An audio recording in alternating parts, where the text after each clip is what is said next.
Selamat pagi adik-adik. Bagaimana kabarnya pada hari ini? Berjumpa kembali dengan Kak Niki yang akan membahas materi biologi mengenai metabolisme.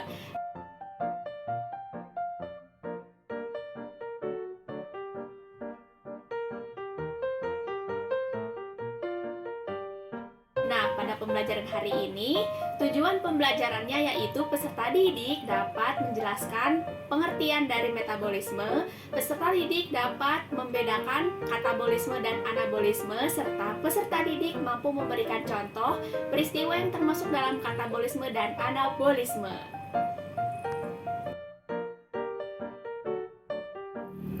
Metabolisme adalah keseluruhan reaksi kimia dalam sel yang melibatkan enzim dalam tubuh makhluk hidup yang bertujuan untuk menghasilkan energi.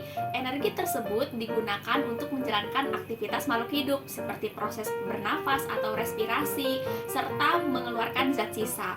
Kalau metabolisme kita normal, kita bisa mempunyai berat badan yang proporsional, badan yang kencang dan juga bugar, kulit yang awet muda, BAB yang lancar, sistem sirkulasi yang normal, serta mempunyai mood yang baik selalu. Wah, itulah pentingnya menjaga metabolisme dalam tubuh kita. Metabolisme terbagi menjadi dua proses, yaitu katabolisme dan anabolisme. Katabolisme merupakan proses desimilasi yang memecah senyawa kimia atau molekul kompleks menjadi senyawa yang lebih sederhana dengan bantuan enzim. Proses katabolisme melepaskan energi, yaitu ATP atau adenosin trifosfat yang digunakan makhluk hidup untuk beraktivitas. Adapun anabolisme yaitu proses asimilasi yang menyusun senyawa organik sederhana menjadi senyawa kimia atau molekul kompleks. Proses anabolisme memerlukan energi, yaitu energi dari luar, seperti energi cahaya maupun energi kimia. Nah, sampai sini sudah terlihat bukan perbedaan dari katabolisme dan anabolisme?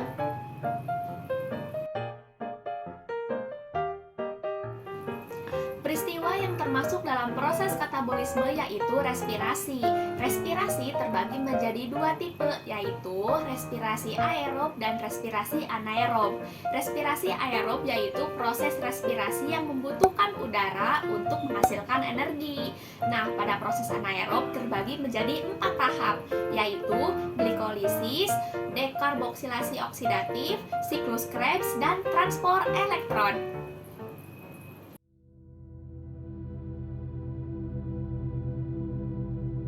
Tahap pertama yaitu glikolisis. Glikolisis berlangsung di sitoplasma sel. Pada tahap ini terjadi pemecahan glukosa beratom karbon 6 menjadi asam pirufat beratom karbon 3 di dalam sitoplasma. Tidak hanya itu, pada tahap ini juga dihasilkan 2 molekul NADH dan 2 ATP jika tumbuhan dalam keadaan normal atau 3 ATP jika tumbuhan dalam keadaan stres atau sedang aktif tumbuh. ATP ini dibentuk melalui reaksi fosforilasi tingkat substrat. Jadi, proses glikolisis memecah glukosa menjadi 2 asam pirufat, 2 NADH, dan 2 ATP. Tahap yang kedua yaitu dekarboksilasi oksidatif. Dekarboksilasi oksidatif berlangsung dalam matriks mitokondria dan menghubungkan proses glikolisis dengan siklus Krebs. Setiap asam pirufat yang dihasilkan akan diubah menjadi asetil CoA atau koenzim A. Asam pirufat inilah yang akan mengalami dekarboksilasi sehingga gugus karboksil akan hilang sebagai CO2 dan akan berdifusi keluar sel.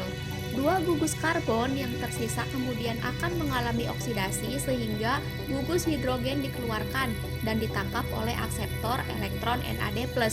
Hasil dari dekarboksilasi oksidatif adalah 2 asetil CoA, 2 NADH, dan 2 CO2. Tahapan ketiga yaitu siklus Krebs.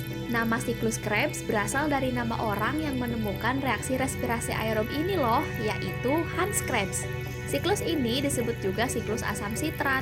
Siklus Krebs berlangsung di dalam matriks mitokondria pada kelompok eukariota, sedangkan pada kelompok prokariota berlangsung di dalam sitoplasma. Hasil dari siklus Krebs yaitu menghasilkan NADH, FADH2, ATP, serta membentuk kembali oksaloasetat. Oksaloasetat ini berfungsi untuk siklus Krebs selanjutnya. Sementara itu, senyawa NADH dan FADH2 kemudian akan dioksidasi dalam sistem transport elektron untuk menghasilkan ATP. Dalam siklus Krebs, dari setiap satu molekul glukosa akan dihasilkan 6 NADH, 2 FADH2, dan 2 ATP. Tahapan terakhir yaitu transport elektron. Transport elektron merupakan serangkaian peristiwa perpindahan elektron dan ion hidrogen H+. Transport elektron terjadi di kriste mitokondria. Selama 3 proses sebelumnya dihasilkan beberapa reseptor elektron yang bermuatan akibat penambahan ion hidrogen. Transport elektron terdiri dari suatu rantai pembawa elektron yang tersusun dari NAD, FAD, koenzim Q, dan sitokrom. Reseptor-reseptor ini kemudian akan masuk ke transfer elektron untuk membentuk suatu molekul berenergi tinggi, yaitu ATP. Karena transport membran bertujuan untuk mengoksidasi senyawa NADH dan FADH2 untuk menghasilkan ATP.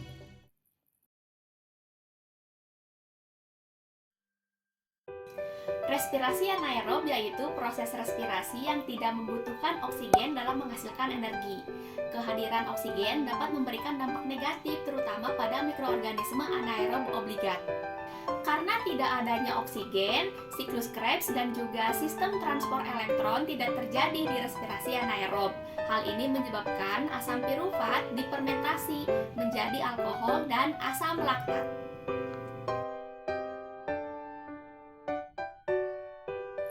Contoh peristiwa yang termasuk dalam respirasi anaerob salah satunya yaitu fermentasi.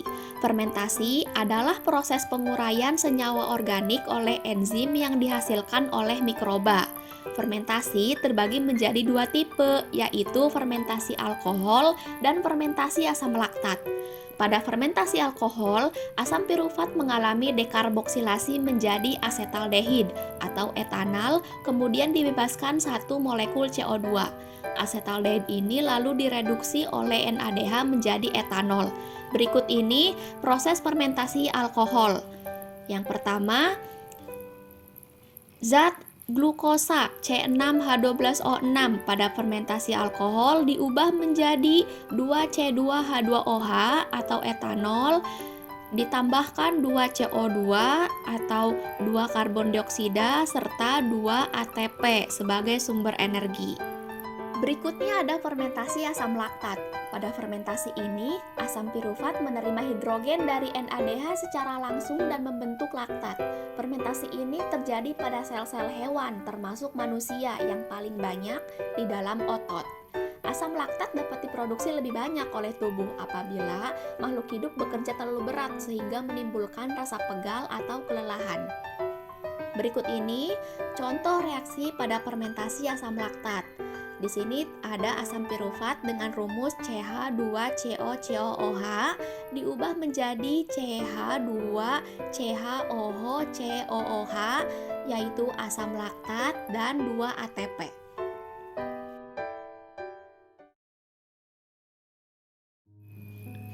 Peristiwa yang termasuk dalam proses anabolisme yaitu ada 2. Pertama ada fotosintesis, yang kedua ada kemosintesis.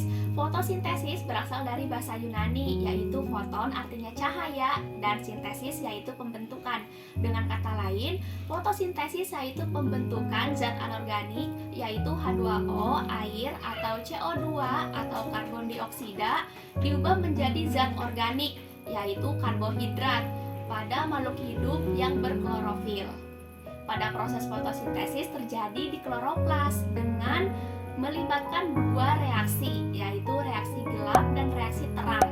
Pada reaksi terang itu memerlukan cahaya matahari yang berlangsung di gerhana untuk mengubah energi cahaya menjadi energi kimia. Sementara reaksi gelap atau siklus Calvin berlangsung di stroma dengan tidak membutuhkan cahaya matahari. Kemosintesis berasal dari 2 kata, yaitu kemo artinya kimia dan sintesis artinya pembentukan. Dengan kata lain, kemosintesis adalah proses pembentukan zat anorganik yang berasal dari mikroorganisme dari lingkungan yang memerlukan energi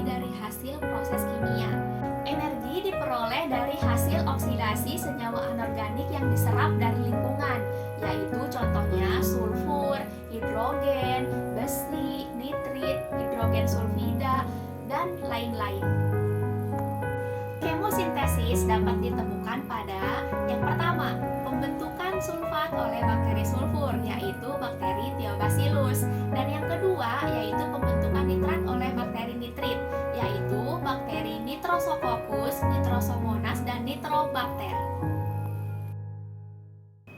Nah, itu tadi proses metabolisme yang terjadi di dalam tubuh makhluk hidup. Tetap semangat belajar biologinya ya!